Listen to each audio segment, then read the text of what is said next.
Selamat malam, shalom semuanya. Malam ini kita akan lanjutkan pelajaran online Bible Study kita.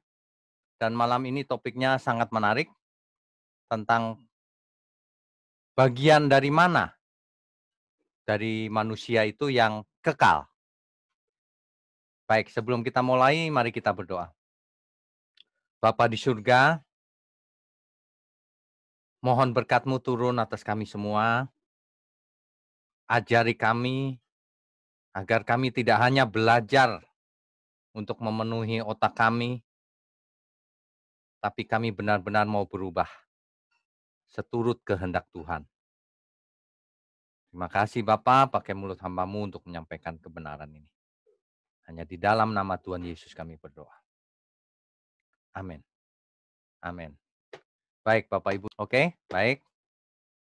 Jadi topik kita malam ini adalah unsur kekal manusia. Jadi kalau ditanya bagian dari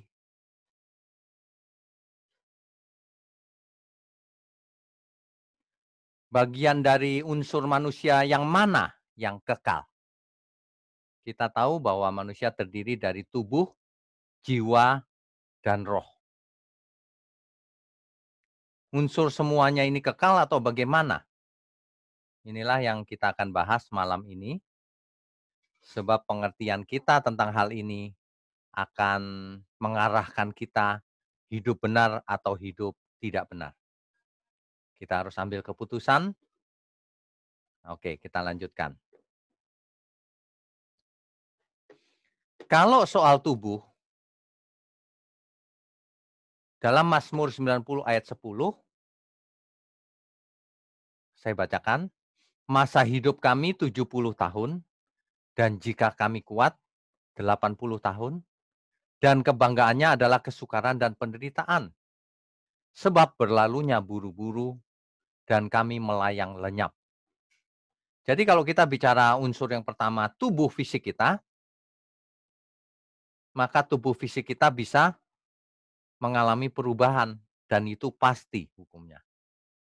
Dari muda menjadi semakin tua dan akhirnya menjadi tua. Tentu saja dengan perubahan menua ini menandakan bahwa tubuh fisik ini tidak akan kekal, pasti mati. Mengapa demikian? Alkitab sudah menjelaskan hal itu. Coba kalau kita baca ayatnya, Kejadian 2 ayat 17. Kita baca Kejadian 2 ayat 17.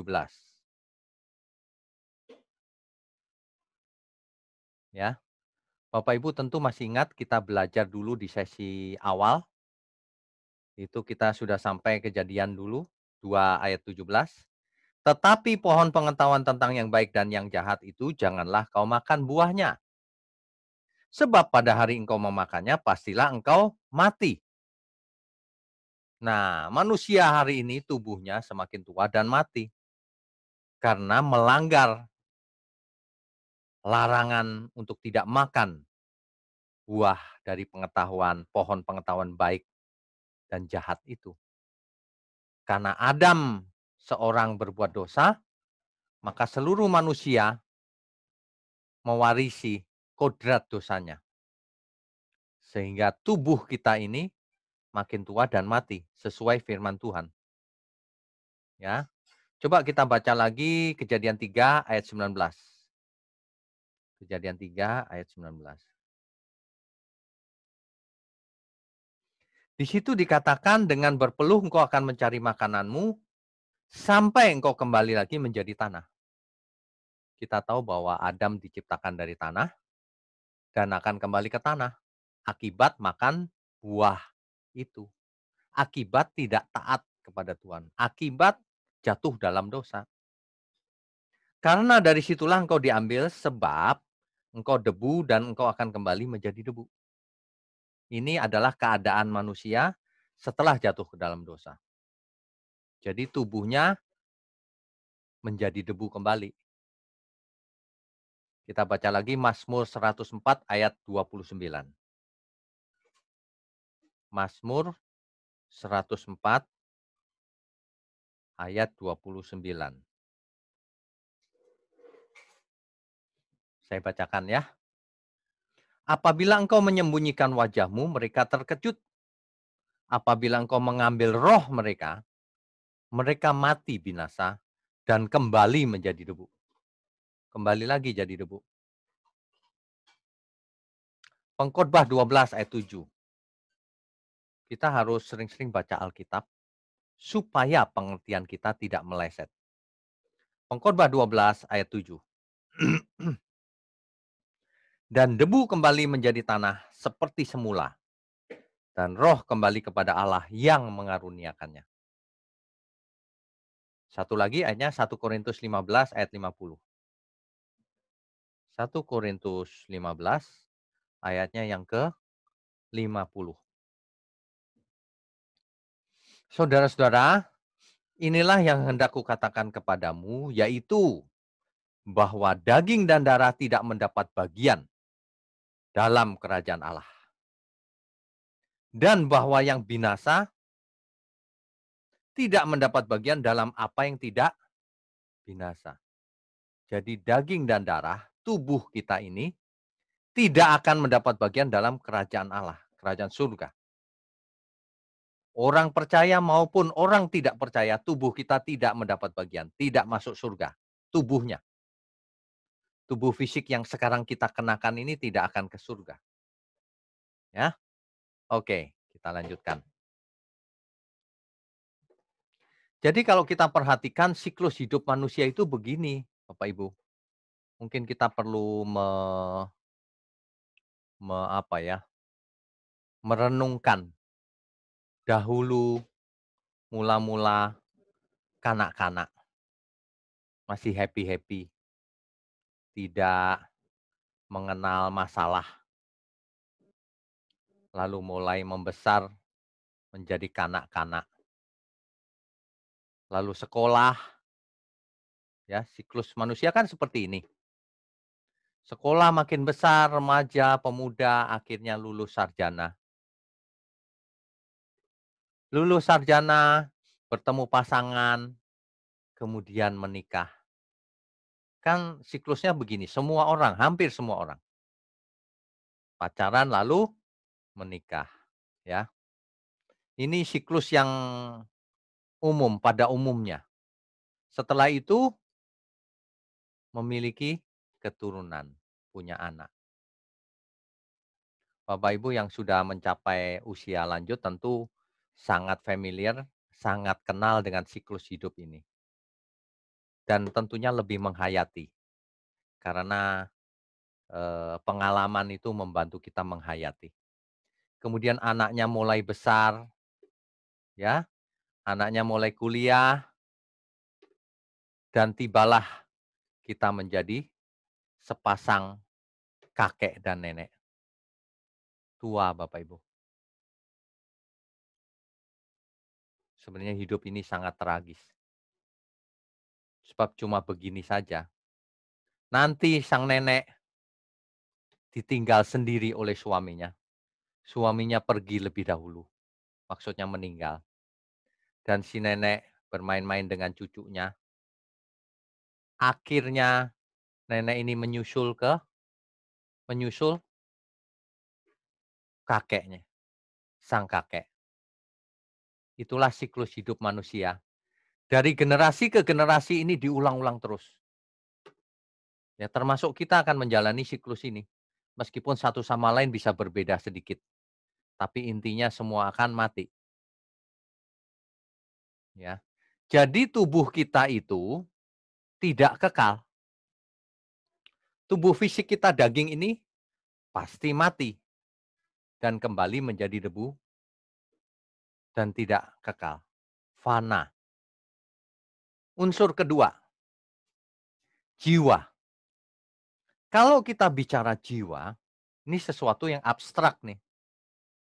Coba kalau ditanya Bapak Ibu, di manakah letak pikiran, perasaan, dan kehendak atau keinginan? Apakah bisa menjawab?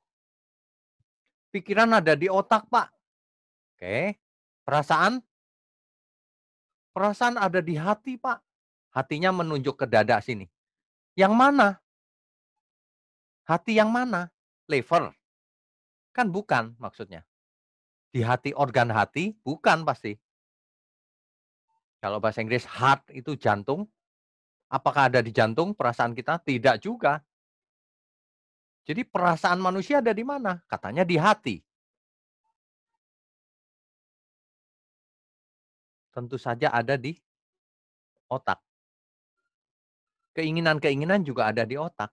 Sebenarnya ada di sana. Fisiknya ya, begitu. Jiwa. Jiwa inilah yang menentukan hidup seseorang. Mindset-nya seperti apa, polanya, perasaannya, banyak keinginan atau tidak, keinginannya diarahkan kemana, ini jiwa. Orang yang duniawi jiwanya dipenuhi dengan keinginan duniawi, pikiran duniawi, perasaan-perasaan duniawi.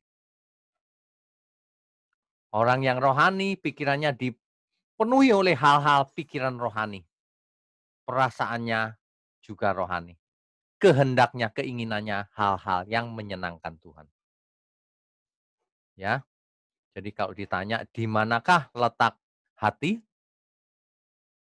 Bukan hati, organ hati kita ini, bukan liver, juga bukan jantung. Meskipun bahasa Inggrisnya my heart, jantung hatiku, bukan jantung dan juga bukan hati sebenarnya. Itu adalah satu ungkapan figuratif. Nah, makanya Bapak Ibu, kalau belajar itu yang mana yang figuratif, yang mana yang harafiah harus mengerti. Ini saya ulang-ulang terus sepanjang pendalaman Alkitab kita. Agar kita sudah membiasakan diri, tahu bahwa ini figuratif. Di manakah letak hati nurani kita, hati kita? Pasti bukan di organ hati, harafiah begitu, bukan. Dan juga bukan di organ jantung. Kalau mau ngomong fisiknya pasti di otak. Tapi ini figuratif, hati. Ya, oke. Nah, eh,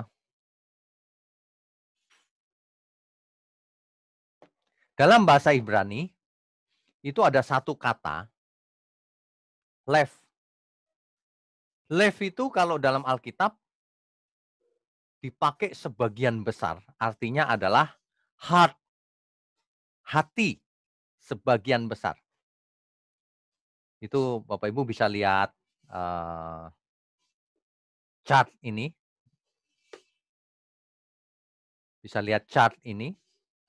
bahwa sebagian besar diartikan sebagai hati dalam Alkitab. Tapi sebagian yang terbesar kedua diartikan sebagai mind atau pikiran dan seterusnya, understanding, skill, pertimbangan, consideration, dan sebagainya. Jadi, kalau bicara harafiah, tidak ditemukan organnya, kecuali, otak sebagai pusatnya. Tapi ada banyak misteri juga. Jadi bukan organ hati ya, bukan ya. Jadi artinya left itu bisa hati, bisa pola pikir, bisa mindset, dan sebagainya. Itu yang dipakai di kata di Alkitab. Nah, kemudian jadi sebenarnya Bapak Ibu, sesungguhnya pikiran, perasaan, dan kehendak serta hati itu tidak dapat dipisah-pisahkan. Pikirannya ada di mana, hatinya ada di mana, nggak bisa dipisahkan. Itu sebabnya Filipi 2 ayat 5 berkata, dalam hidupmu bersama kenakanlah pikiran dan perasaan Kristus. Nggak bisa kenakan pikiran tapi perasaannya nggak dikenakan, nggak bisa. Karena itu jadi satu.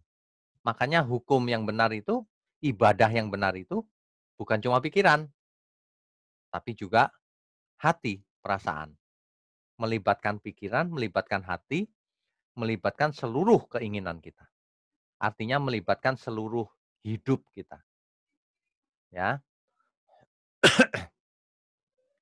Demikian juga ketika ketika kita membahas bahwa manusia terdiri dari tubuh, jiwa, dan roh, sebenarnya kita tidak bisa bagi-bagi juga, ini tubuhnya, ini jiwanya, ini rohnya. Tidak bisa. Mengapa? Karena ketiganya itu terintegrasi menjadi satu kesatuan. Itu hanya satu konsep yang membeda-bedakan, itu hanya satu konsep supaya kita mengerti. Tapi keadaan sebenarnya tidak bisa dibagi-bagi.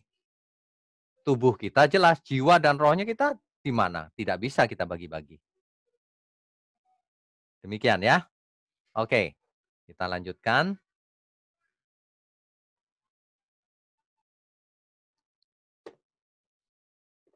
Nah, kalau kita bicara roh, ya,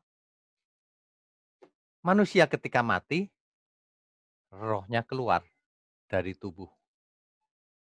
Nah, 1 Korintus 15 ayat 50 tadi menjelaskan bahwa tubuh tidak mendapat bagian dalam kerajaan Allah. Artinya tubuh akan dalam waktu 1 hari saja sudah membusuk. Lama-lama dimakan cacing, dikubur, dan akhirnya habis. Dikatakan kembali menjadi debu.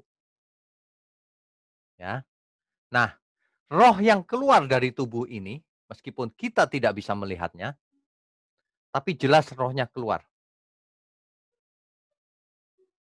Ketika seseorang mati, rohnya menuju suatu perhentian sementara. Menunggu apa? Menunggu peristiwa kebangkitan orang mati. Kebangkitan orang mati itu terjadi ketika Tuhan Yesus datang kembali. Nah, kemanakah rohnya? Kalau orang benar menuju Firdaus,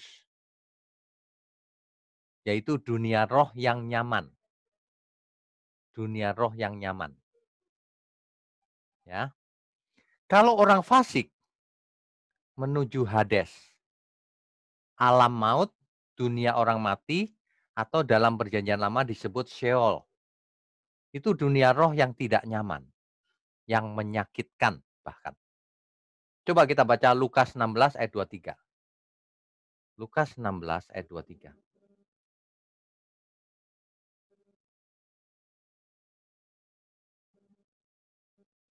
Orang kaya itu juga mati, lalu dikubur. Dan sementara ia menderita sengsara di alam maut. Jadi orang yang ke Hades menderita sengsara.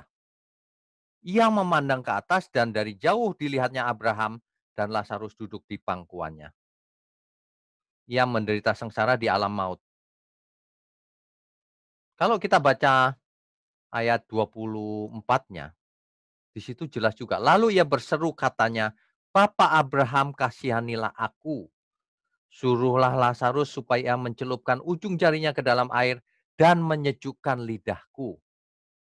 Bapak Ibu kalau membaca ini, Bapak Ibu mesti mengerti, ini harafiah atau figuratif. Ini figuratif, sebab roh tidak punya lidah, dan roh tidak minum air. Air apa di dunia roh? Tidak ada. Ini menunjukkan satu kehausan penderitaan. Sebab aku sangat kesakitan dalam nyala api ini. Rupanya di alam maut sudah ada nyala api juga di dunia roh. Kesakitan maksudnya. Ya. Tapi ini bukan neraka loh Bapak Ibu. Dunia orang mati atau alam maut atau Sheol ini atau Hades itu bukan neraka, jangan salah. Karena nanti ketika Tuhan Yesus datang kembali, semua akan dibangkitkan. Jadi orang yang berpikir bahwa dunia orang mati ini neraka salah. Nanti ketika Tuhan Yesus datang, masa yang dari neraka dibangkitkan lagi? Kan tidak. Ya, hati-hati ya. Nanti kita lihat buktinya. Buktinya harus berdasarkan Alkitab.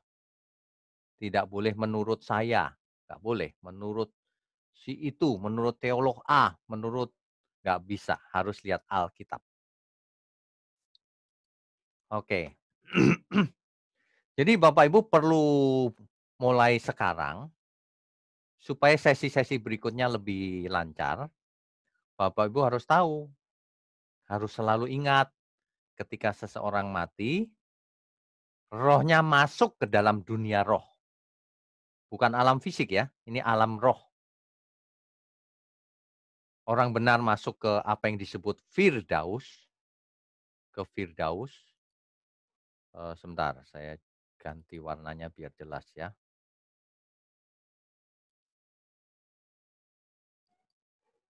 Jadi orang benar menuju Firdaus, orang fasik menuju Hades. Ingat, ini masih dunia roh atau alam roh. Jadi Hades ini bukan neraka, ya. Nanti ya kita lihat ya buktinya ya, apa yang dikatakan oleh Alkitab. Nah, nanti ketika Tuhan Yesus datang, barulah semua orang dibangkitkan, baik orang benar maupun orang fasik. Nah, orang fasik akan tinggal di dunia yang menjadi lautan api. Jadi dunianya itu dunia fisik karena sudah dibangkitkan. Jadi yang namanya Gehenna ini diterjemahkan dalam Alkitab kita bahasa Indonesia neraka, itu dunia fisik. Itu langit dan bumi yang sekarang ini yang menjadi lautan api atau diterjemahkan menjadi neraka. Lake of fire, danau api sebenarnya. Limnento puros. Dalam kitab Wahyu disebut Limnento puros. Danau api, cuma dalam Alkitab kita diterjemahkan lautan api. Ya. Ingat, neraka itu dunia fisik, bukan dunia roh. Karena sudah dibangkitkan, ya. Dibangkitkan dengan tubuh fisik tentunya, ya. Oke. Nah, jadi coba kita lanjutkan dulu. Jadi kalau ditanya, unsur yang mana yang kekal? Kan kita mengenal jiwa, pikiran, perasaan, kehendak, ya, ini yang di tengah ini.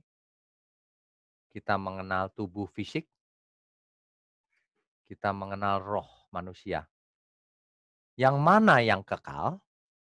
Ada pengalaman hidup lagi yang terekam dalam pikiran dan hati seseorang. Apakah pengalaman hidup ini setelah bangkit menjadi lupa atau kekal? Apakah tubuh menjadi kekal? Jiwa, roh bagaimana? Nah, ini adalah satu pertanyaan yang penting dan harus dijawab. Setelah malam ini Bapak Ibu tidak boleh bingung lagi. Nanti seperti biasa ada tanya jawab, silakan tanya. Jadi Bapak Ibu kalau ditanya bagian mana, unsur mana yang kekal dari manusia? Bagaimana jawabnya?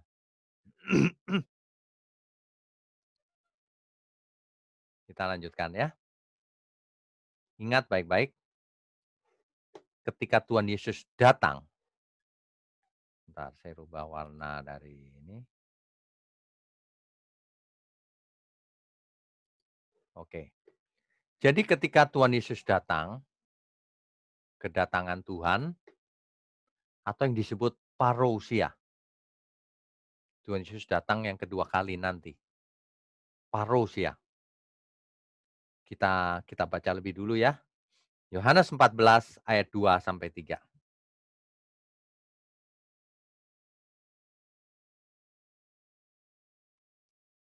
Tuhan berkata begini, "Di rumah Bapakku banyak tempat tinggal. Jika tidak demikian tentu aku mengatakannya kepadamu.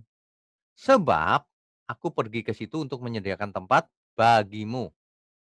Ini Tuhan ketika waktu itu dalam pelayanan di bumi berkata seperti itu sebelum naik ke surga. Aku pergi menyediakan tempat bagimu sebab di rumah Bapakku banyak tempat tinggal. Artinya apa? Artinya kita mau dibawa ke sana, bukan di bumi ini. Ada banyak orang yang pengertiannya salah. surga itu atau langit baru, bumi baru itu ya bumi yang lama ini katanya. Banyak yang sekolah teologi pengertiannya begitu juga, padahal salah. Bumi langit dan bumi yang baru yang sekarang ini katanya nanti direnovasi menjadi baru. Bukan, ini Tuhan pergi menyediakan tempat bagi kita di langit dan bumi yang baru, ya. Ayatnya sudah jelas kok, masa mau dirubah-rubah. Ayat ketiga coba dibaca, jelas banget tuh. Dan apabila aku telah pergi ke situ dan telah menyediakan tempat bagimu, aku akan datang kembali dan membawa kamu ke tempatku, supaya di tempat di mana aku berada, kamu pun berada. Jadi kedatangan Tuhan nanti yang kedua kali, parousia, itu untuk menjemput kita semua, membawa kita ke tempat di mana Dia berada, di langit yang baru dan bumi yang baru, dalam kerajaan yang baru. Bukan di bumi yang lama ini, ya. Kita sudah pelajari bumi yang lama ini dan langit yang lama ini akan lenyap oleh lautan api. Kalau dulu Nuh oleh air, nanti oleh api. Kita sudah bahas tuh di sesi keberapa ya. Coba kita baca lagi Matius 24 ayat 29 dan 30. Di sini dikatakan begini, segera sesudah siksaan pada masa itu, matahari akan menjadi gelap dan bulan tidak bercahaya. Dan bintang-bintang akan berjatuhan dari langit dan kuasa-kuasa langit akan goncang. Ini pada hari itu. Hari mana? Hari Tuhan, ketika Tuhan datang. Ayat 30 dijelaskan, pada waktu itu akan tampak tanda anak manusia di langit. Dan semua bangsa di bumi akan meratap dan mereka akan melihat anak manusia itu datang di atas awan-awan di langit dengan segala kekuasaan dan kemuliaannya. Seperti gambar ini Bapak Ibu. Semua orang di bumi akan melihat anak manusia datang di awan-awan. Bukan datang ke bumi, di awan-awan. Perhatikan baik-baik. Bukan menginjakkan kaki di bumi lalu membuat kerajaan 1000 tahun. Bukan. Itu salah mengerti itu. Ayat Alkitab itu tidak boleh ada yang diabaikan. Semuanya membentuk kebenaran yang utuh. Ya, belajarlah, jangan sombong. Mari kita belajar semua. Alkitab itu tidak bisa salah. Manusianya yang salah mengerti, tidak bisa membaca dengan utuh. Coba kita baca satu lagi, 1 Tesalonika 4, 1 Tesalonika 4 ayat 13 sampai 18.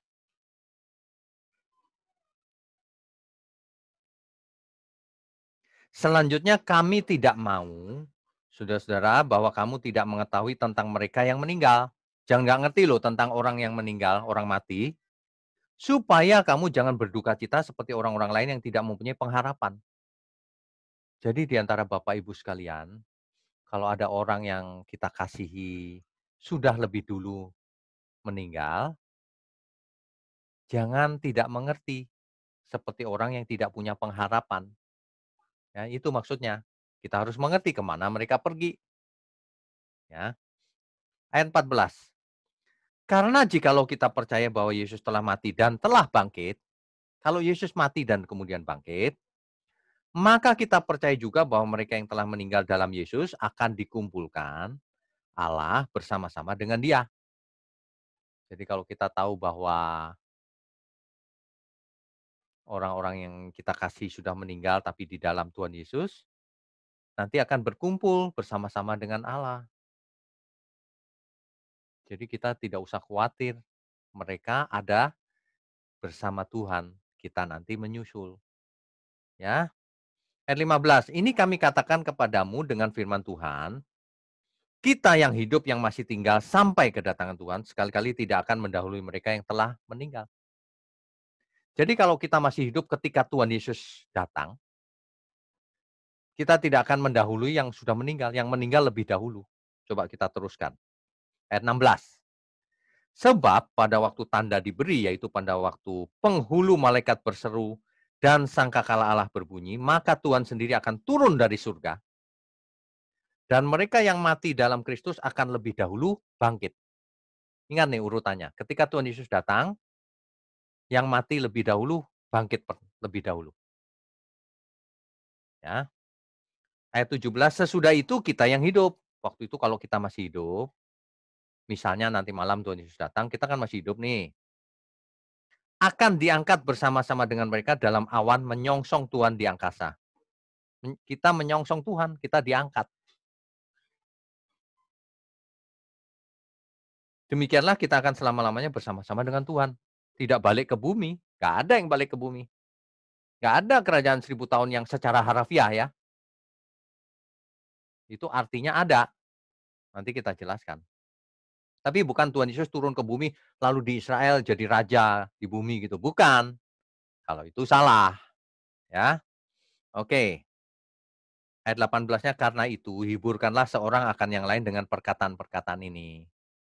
Bapak Ibu sekalian yang orang-orang Bapak Ibu kasihi sudah meninggal, terhiburlah oleh ayat ini. Nanti kita ketemu lagi. Jangan khawatir. Tuhan sudah sediakan tempat yang baik, termasuk kita semua. Nah, Tuhan Yesus akan datang seperti waktu ia naik. Itu dalam Kisah Para Rasul 1 ayat 11. Coba kita baca ya. Dan berkata kepada mereka, hai orang-orang Galilea, mengapakah kamu berdiri melihat ke langit? Yesus ini yang terangkat ke surga, meninggalkan kamu akan datang kembali dengan cara yang sama. Seperti kamu melihat dia naik ke surga. Ya, Bapak Ibu bisa bayangkan, ya, ketika Tuhan Yesus datang, yang lebih dahulu bangkit, orang yang mati di dalam Tuhan.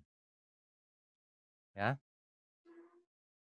kemudian kita yang masih hidup, kalau masih hidup ketika Tuhan Yesus datang, diangkat bersama Tuhan di awan-awan, lalu selama-lamanya bersama Tuhan, dibawa ke langit yang baru dan bumi yang baru. Tapi tubuh kita diubah seketika dengan tubuh kemuliaan. Bapak Ibu perlu tahu, kalau tubuh kita tidak dirubah, diangkat ke angkasa, sementara di luar angkasa suhunya minus sekian. Begitu diangkat kita akan mati di tengah jalan. Perjalanan ke surga sangat jauh pasti.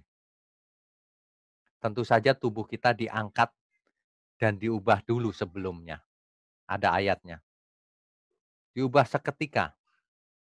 Yang mati dibangkitkan dengan tubuh yang baru. Sehingga waktu dibawa ke surga, kita tidak tahu karena Tuhan yang membawa. Dan kita semua akan sampai di langit yang baru dan bumi yang baru. Ya. Oke, kita lanjutkan. Saya akan share screen-nya lagi. Ya. Jadi Bapak Ibu, kebangkitan orang mati, ini yang perlu kita tahu juga. Itu artinya orang mati itu bangkit benar-benar. Hidup lagi. Banyak orang kan pengertiannya bangkit itu rohnya, Pak. Nah, kalau rohnya nggak perlu nunggu Tuhan Yesus datang. Ketika seseorang mati, rohnya sudah bangkit, sudah keluar dari tubuh. Banyak orang pikirannya salah kaprah. Tidak berdasarkan Alkitab. Kebangkitan orang mati itu kebangkitan tubuh fisik. Tubuh kemuliaan, tubuh yang baru, yang tidak bisa mati lagi. Bukan tubuh roh. Nggak ada roh punya tubuh. Tubuh itu tubuh fisik. Nanti dibaca itu 1 Korintus 15 ayat 35 sampai 58. Dahulu di zamannya Tuhan Yesus, orang Saduki tidak percaya ada kebangkitan. Orang Farisi masih percaya ada kebangkitan daging, kebangkitan tubuh. Hari ini kita punya pengakuan iman rasuli. Aku percaya kepada kebangkitan tubuh, kebangkitan daging. Jadi Bapak Ibu yang masih punya pengertian kebangkitan itu adalah roh, malam ini juga dibuang pengertian itu. Yang namanya bangkit itu bukan roh, kalau roh bukan bangkit namanya. Seperti tubuh tanpa roh, mati. Tubuh saja mati, roh saja juga bukan hidup. Dua-duanya tubuh dan roh. Itulah hidup. Jelas ya? Oke, kita lanjutkan. Ya, itulah sebabnya Bapak Ibu, dalam Matius 10 ayat 28 dan Lukas 12 ayat 4, di situ firman Tuhan mengingatkan kita, janganlah kamu takut kepada mereka yang dapat membunuh tubuh. Jangan takut dengan yang bisa membunuh tubuh. Jangan takut virus COVID, tapi kita jaga kesehatan, bukan konyol. Jaga tapi jangan takut, karena ada orang tertentu yang takut, ketakutan tinggal di rumah. Jangan takut, kita jaga saja. Tetapi tidak berkuasa membunuh jiwa. Nah ini dia. Tapi tidak berkuasa membunuh bagian manusia yang non fisik. Jiwa di sini konteksnya tentu termasuk roh. Karena dalam ayat ini hanya dibagi dua, tubuh dan jiwa. Artinya dikotomi.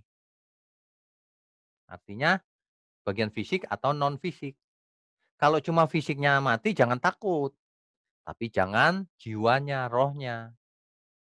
Takutlah terutama kepada dia yang berkuasa membinasakan, perhatikan nih, baik jiwa maupun tubuh di dalam neraka. Bapak Ibu bayangkan, ayat ini begitu jelasnya tetapi banyak orang tidak mengerti. Jadi dia itu pasti Tuhan. Tuhan bisa membinasakan baik jiwa maupun tubuh di neraka. Artinya yang masuk neraka jiwa saja, tubuh saja atau jiwa dan tubuh. Artinya yang masuk neraka itu jiwa dan tubuh. Artinya setelah dibangkitkan. Bukan jiwanya saja, bukan rohnya saja. Benar-benar dibangkitkan lalu masuk neraka. Mempunyai tubuh yang baru tapi dibuang ke neraka. Artinya neraka itu dunia fisik. Nah ini banyak orang tidak mengerti sih. Tidak teliti bacanya. Itulah sebabnya orientasi kita hidup itu jangan cuma hari ini. Serakah, pelit, jahat, pikirannya tidak tulus, punya proyek sendiri, tidak memikirkan pekerjaan Tuhan, mau menang sendiri, tidak mau ngalah, tidak mau ngampuni, tidak punya cinta kasih terhadap sesama. Waduh, dia belum tahu kekekalan. Makanya orientasi berpikir kita, perasaan kita harus sampai kekekalan. Kalau kita tahu neraka itu dunia fisik, itu mengerikan. Kita diberi tubuh yang baru lalu masuk ke lautan api. Kalau manusia itu tidak punya kekekalan, seperti ayam misalnya, mati lalu tidak ada ceritanya, tidak berasa juga, nggak masalah. Hidup suka-suka juga nggak masalah, besok mati ya sudah nggak ada pertanggungjawabannya. Tetapi manusia harus bertanggung jawab. Manusia punya tubuh yang baru dibangkitkan dan jiwa masuk ke neraka kalau ia fasik selama hidupnya. Nah, ini dia yang harus kita benar-benar renungkan dan hayati, ya. Manusia itu setelah mati, jasmaninya, ternyata tetap memiliki kesadaran kekal. Inilah yang yang banyak orang tidak sadari. Manusia memiliki kesadaran kekal, ya, hidup kekal atau kehinaan dan kengerian kekal. Manusia itu hanya dua kejadiannya setelah mati nanti. Hidup kekal atau kehinaan dan kengerian kekal. Coba kita baca Daniel 12 ayat 2. Daniel 12 ayat 2.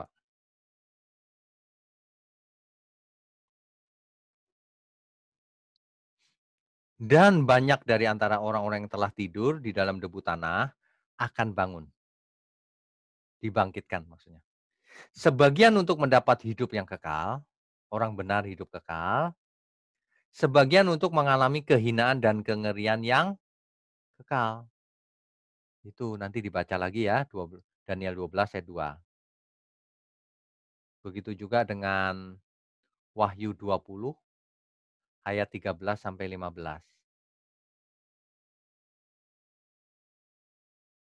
Coba kita baca. Wahyu 20 ayat 13 sampai 15. Ini mengerikan loh. Kitab Wahyu cerita tentang ini. Maka laut menyerahkan orang-orang mati yang ada di dalamnya. Dan maut dan kerajaan maut menyerahkan orang-orang mati yang ada di dalamnya.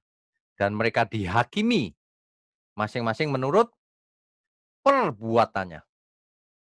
Dihakimi menurut apa? Perbuatannya. Alkitab itu jangan dirubah-rubah. Perbuatan ada yang mengatakan tidak ada penghakiman bagi orang percaya. Dihakimi. Ditentukan selamat. Tidak, dihakimi perbuatannya. Wahyu 20 ayat 14 sekarang. Lalu maut dan kerajaan maut itu dilemparkanlah ke dalam lautan api. Nah ini yang tadi Gehenna itu, lautan api ini. Danau api sebenarnya. Limnentopuros. Itulah kematian yang kedua, lautan api. Jadi kematian yang pertama itu kita mati fisiknya. Kematian yang kedua kekal di lautan api untuk orang fasik. Orang benar tidak akan mengalami kematian yang kedua. Karena bersama Tuhan selamanya. Ya. Nah, ayat 15. Dan setiap orang yang tidak ditemukan namanya tertulis di dalam kitab kehidupan itu, ia dilemparkan ke dalam lautan api itu. Ya ini orang fasik maksudnya, Bapak Ibu. Itulah sebabnya jika satu jiwa bertobat, malaikat di surga bersukacita. Kalau ada yang selamat satu bersukacita, nilainya tak terhingga. Ya, ingat, hidup ini bukan nasib. Hidup ini adalah pilihan. Hidup ini adalah pilihan. Nanti kita dihakimi menurut perbuatan kita.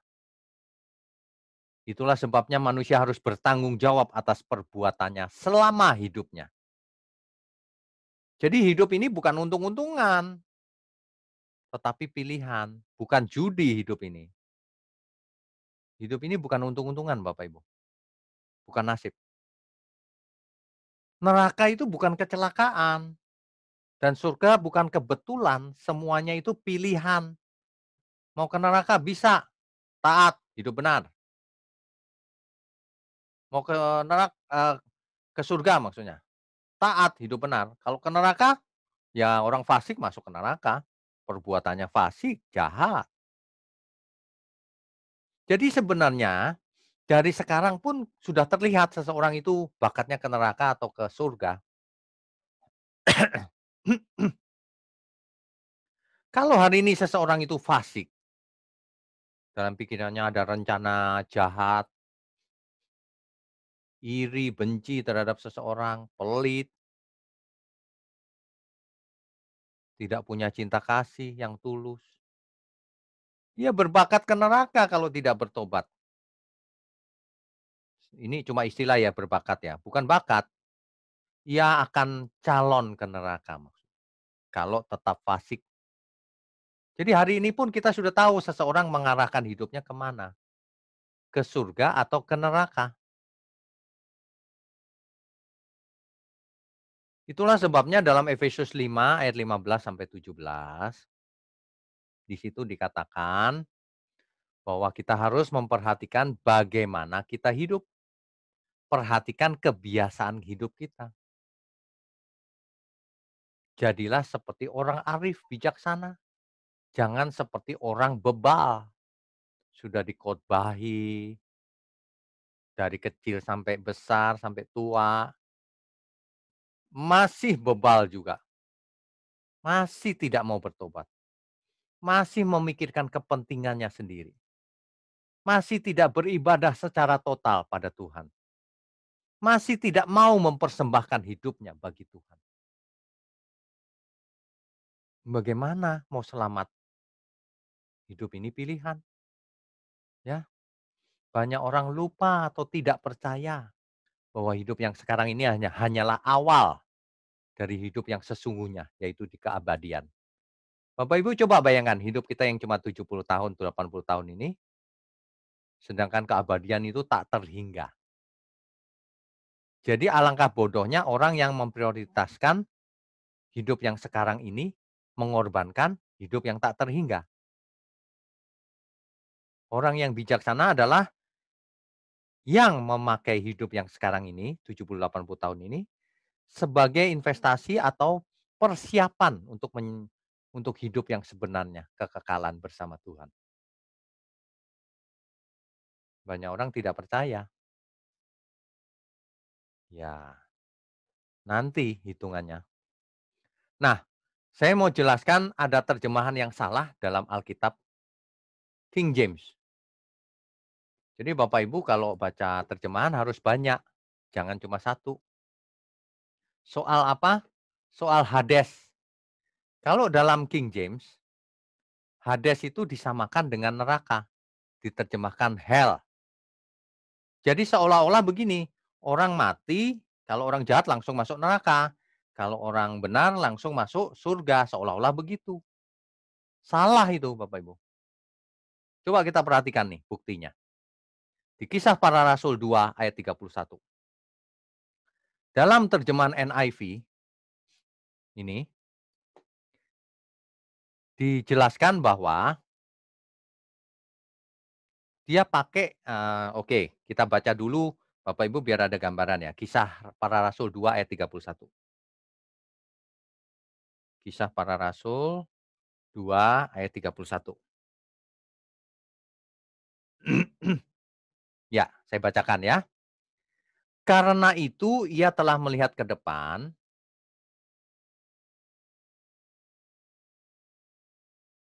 sebentar, ya. Karena itu ia telah melihat ke depan dan telah berbicara tentang kebangkitan Mesias. Ketika ia mengatakan bahwa dia tidak ditinggalkan di dalam dunia orang mati. Mesias tidak ditinggalkan di dalam dunia orang mati dan bahwa dagingnya tidak mengalami kebinasaan. NIV menerjemahkan dunia orang mati itu the realm of the dead, dunia orang mati. Sama dengan bahasa Indonesianya. Tapi coba perhatikan King James. Versi King James mengatakan bahwa kebangkitan Kristus atau Mesias, bahwa jiwanya tidak ditinggalkan di neraka. Coba, masa Kristus mati masuk neraka, lalu jiwanya mau diangkat lagi? Jelas ini salah. Sesungguhnya Kristus mati masuk ke dunia orang mati, bukan ke neraka. Salah itu, perhatikan baik-baik. Kristus mati di kayu salib, lalu turun bukan ke neraka. Rohnya turun ke dunia orang mati. Kalau tubuhnya ada di kuburan yang berupa gua, tergeletak di sana, sudah dikafani. Tapi rohnya ke dunia orang mati, Hades. Jadi tidak bisa diterjemahkan hell. Salah ini King James. Ya. Perhatikan King James di revisi New King James. Perhatikan. Rupanya mereka menyadari kesalahannya, lalu tidak diterjemahkan, tapi tetap memakai kata Hades. Demikian juga terjemahan-terjemahan yang lain. Tidak berani menerjemahkan Hades. Ya, perhatikan nih, semua terjemahan. Tidak menerjemahkan Hades ke dalam menjadi neraka, pasti salah. Karena Kristus mati di kayu salib, rohnya bukan ke neraka, rohnya ke dunia orang mati atau Hades, dunia roh. Jelas ya Bapak Ibu ya? Jadi, King James direvisi menjadi New King James, menjadi Hades. Dia tahu bahwa terjemahan yang pertama salah itu hell, karena Kristus tidak akan ke neraka. Oke, jelas ya? Nah, jadi dalam terjemahan Alkitab kita bahasa Indonesia, dunia orang mati itu Hades atau Sheol. Ingat, jadi Hades atau Sheol itu dunia roh. Itu tidak sama dengan Gehenna atau hell atau neraka. Sebab Gehenna, hell atau neraka itu dunia fisik. Kalau nggak percaya coba baca Matius 10 ayat 28. Ya, itu kita baca saja. Matius 10 ayat 28.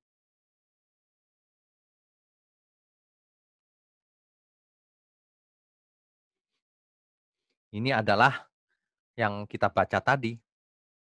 Dan janganlah kamu takut kepada mereka yang dapat membunuh tubuh, tetapi tidak berkuasa membunuh jiwa.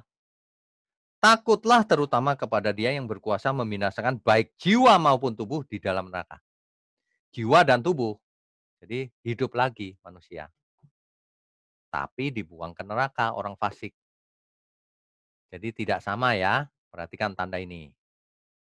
King James saja sudah direvisi di New King James bahwa Hades itu bukan hell. Oke, kita lanjutkan. Jadi ini ringkasannya. Bapak Ibu di zaman anugerah ini setelah Kristus mati di kayu salib, maka orang mati mempunyai dua tujuan, kemungkinan. Yang pertama adalah disebut Firdaus dalam satu kejadian, disebut dalam kejadian yang lain disebut pangkuan Abraham. Itu adalah dunia roh yang nyaman. Sedangkan kemungkinan kedua adalah di Hades. Itu biasanya diterjemahkan dunia orang mati, alam maut. Itu adalah dunia roh yang menyakitkan. Kita sudah baca ya ayatnya tadi ya. Bapak Ibu yang melewatkan pembacaan tadi, nanti didengar lagi video ini, berulang-ulang, dibuat catatannya.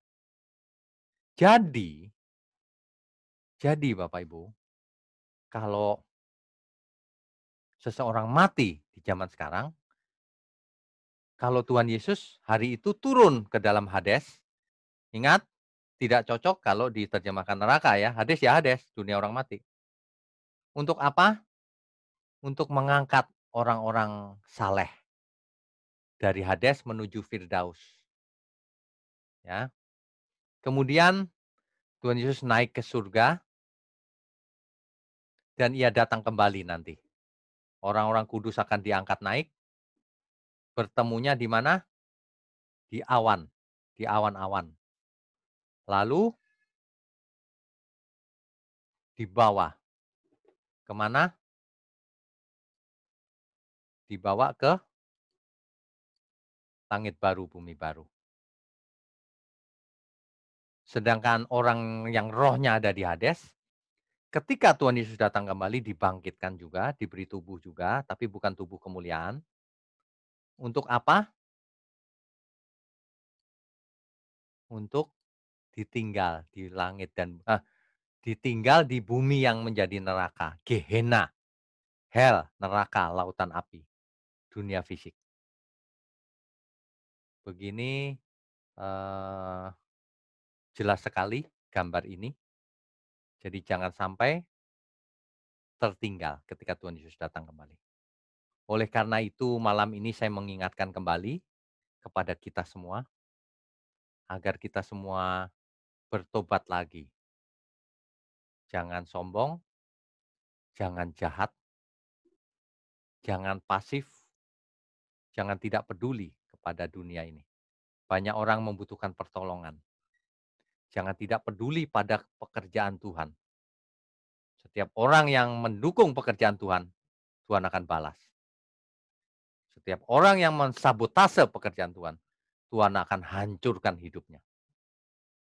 Ini sudah pernah dilakukan terhadap Abraham.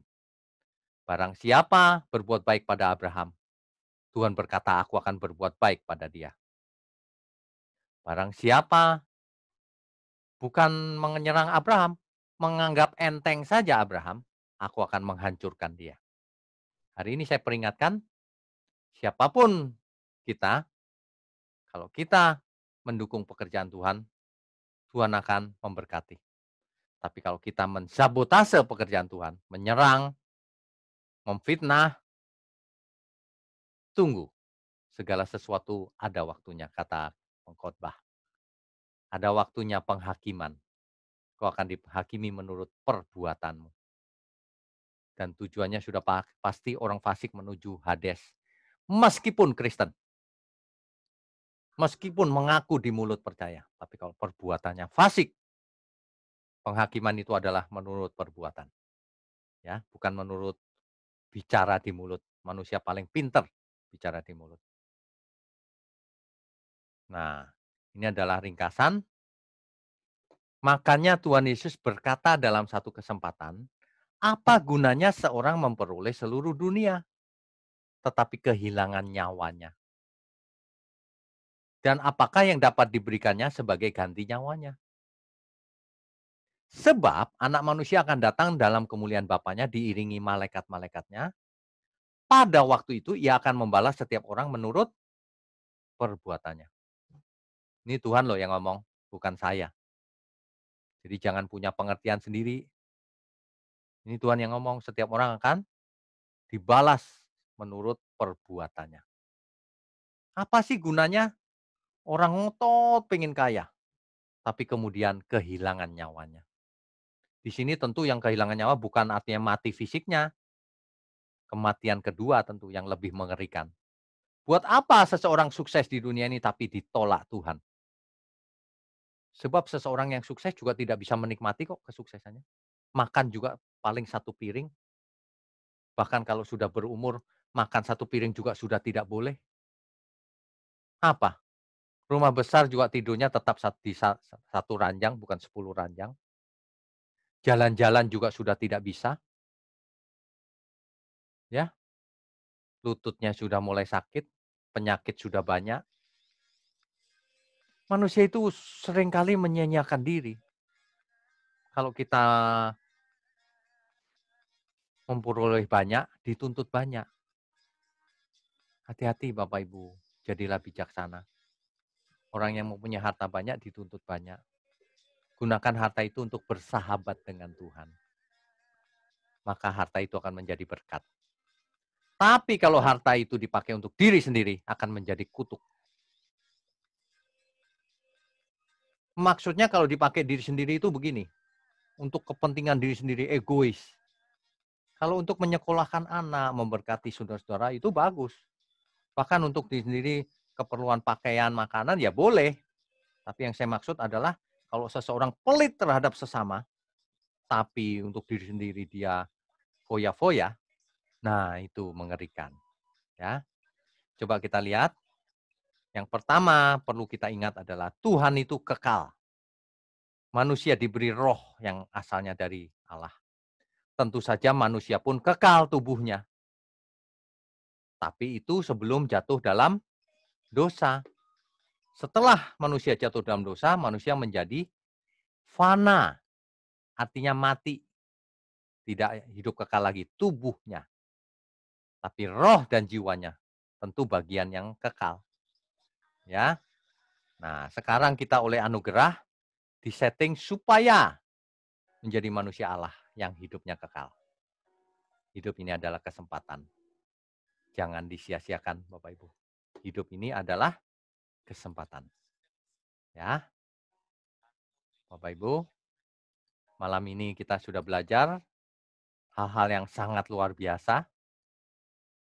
Jadi Alkitab kita itu luar biasa. Alkitab itu buku rahasia tentang kekekalan. Kita tidak bisa mendapatkannya dari tempat lain. Oleh karena itu, jangan keraskan hati kita. Lembutkan kalau mendengar firman ini. supaya manusia kita seluruhnya nanti, jiwa dan roh tentunya, kalau tubuh tidak. Jiwa dan roh kita dibangkitkan dan bersama Tuhan. Amin ya. Amin.